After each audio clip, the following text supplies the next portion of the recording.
Hi friends, എല്ലാവർക്കും എൻ്റെ YouTube ചാനലായ new Wayanad കിച്ചണിലേക്ക് സ്വാഗതം. ഇന്നത്തെ റെസിപ്പി ചക്ക കൊണ്ട് പപ്പടമാണ് ഉണ്ടാക്കുന്നത്. ഇതിനധികം പണിയൊന്നുമില്ല. പപ്പടത്തിന് പകരം കഴിക്കാം. ചക്ക അരച്ച് വെയിലത്ത് വെച്ച് ഉണക്കിയെടുക്കണം. കുറേ കാലം സൂക്ഷിച്ചു വെക്കാൻ പറ്റും. പപ്പടം പോലെ തന്നെ ക്രിസ്പിയായി ചക്ക പപ്പടം കിട്ടും.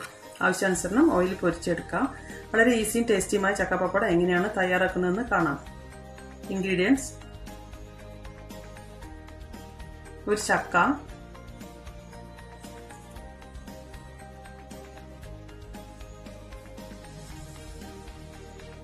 ഒരു കപ്പ് വെള്ളം,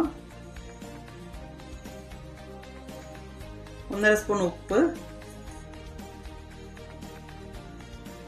ചക്ക കുരുവും ചവണിയും കളഞ്ഞ് വൃത്തിയായി കുക്കറിൽ ചക്കയും 1.5 സ്പൂൺ ഉപ്പും ഇട്ട് നല്ലതുപോലെ ഇളക്കി വേവിച്ചെടുക്കാം.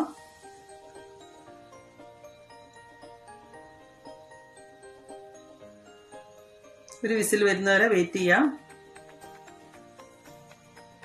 ഒരു വിസിൽ വന്നു, ആവിയെല്ലാം പോയിട്ടുണ്ട്. ചക്ക നല്ലവണ്ണം വെന്തിട്ടുണ്ട്. ഇനി ചക്ക തണുക്കാൻ വെക്കാം.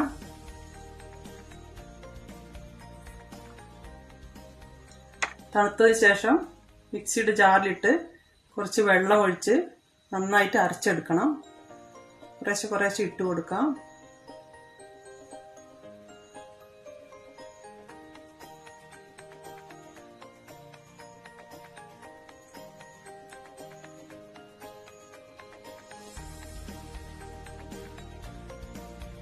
നല്ലതുപോലെ അരയണം.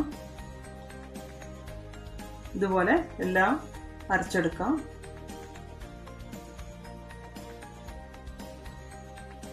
ബാറ്റർ റെഡി ആയിട്ടുണ്ട്. ദോശമാവിന്റെ പരുവത്തിലാണ് ബാറ്റർ എടുക്കേണ്ടത്. ഒരു മേശയുടെ മേളിൽ ഷീറ്റ് വെച്ച് അതിലേക്ക് ദോശ ചുടാൻ ഒഴിക്കുന്നത് പോലെ മാവ് എടുത്ത് ഒഴിച്ച് പരത്തി കൊടുക്കണം. നൈസായിട്ട് പരത്തണം.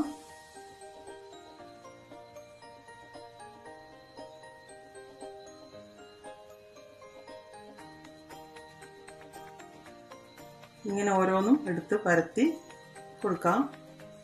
പരസ്പരം ഒട്ടിപ്പിടിക്കാതെ വേണം ഒഴിക്കാന്. എന്നിട്ട് വെയിലത്ത് വെച്ച് ഉണക്കിയെടുക്കണം. നല്ല വെയിൽ വേണം ഇത് ഉണങ്ങി കിട്ടണമെങ്കിൽ.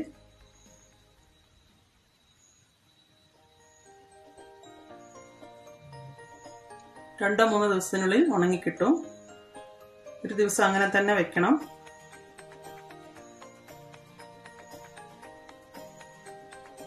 ഒരു വശം ആയിട്ട് ഉണങ്ങിയിട്ടുണ്ട്. ഇത് മറിച്ചിട്ട് കൊടുക്കാം.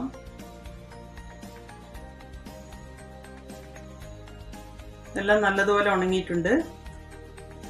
അടച്ചുറപ്പുള്ള പാത്രത്തിലിട്ട് വെക്കാം. ഒരു പാൻ വെച്ച് അതിലേക്ക് വെളിച്ചെണ്ണ ഒഴിച്ചു കൊടുക്കാം. വെളിച്ചെണ്ണ ചൂടായ ശേഷം ഓരോന്നിട്ട് കാച്ചിയെടുക്കാം.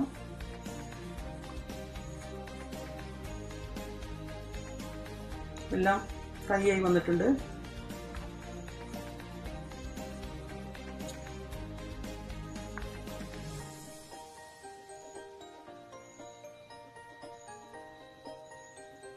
വളരെ ഈസിയും ടേസ്റ്റിയുമായിട്ടുള്ള ചക്കപ്പപ്പടം റെഡി ആയിട്ടുണ്ട്.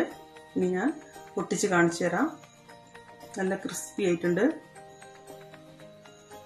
എല്ലാവരും ട്രൈ ചെയ്ത് നോക്കണം. ചാനൽ ആദ്യമായി കാണുന്നവർ സബ്സ്ക്രൈബ് ചെയ്യണം.